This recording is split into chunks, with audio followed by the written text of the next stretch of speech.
అనిల్ రావుపూడి కాంబోలో సంక్రాంతికి వస్తున్నాం. ఇటీవల నిజామాబాద్ లో జరిగిన ఈ మూవీ ట్రైలర్ లాంచ్ వేడుక ఈ ఈవెంట్ లో తెలంగాణ సంస్కృతిలో ఉండే దావత్ గురించి మాట్లాడిన దిల్ రాజు తెలంగాణ సమాజాన్ని హేళన చేశారంటూ దిల్ రాజు పై విమర్శలు.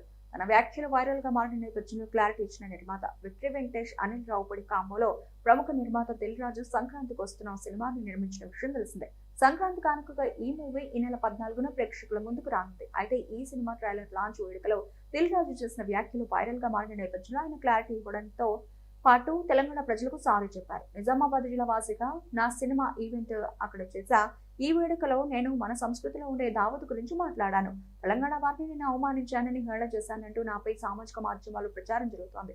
తెలంగాణ సంస్కృతిని నేను అభిమానిస్తాను. మన సంస్కృతి నేపథ్యంలో నేను రూపొందించిన బలగం మూవీని తెలంగాణ సమాజం మొత్తం ఆదరించింది. అన్ని రాజకీయ పార్టీలు ఈ చిత్రాన్ని అభినందించాయి. బాన్సువాడలోనే ఫిదా సినిమాను తెరకెక్కించాం. ఆ చిత్రం తెలంగాణ సంస్కృతిని ప్రపంచవ్యాప్తం చేసింది.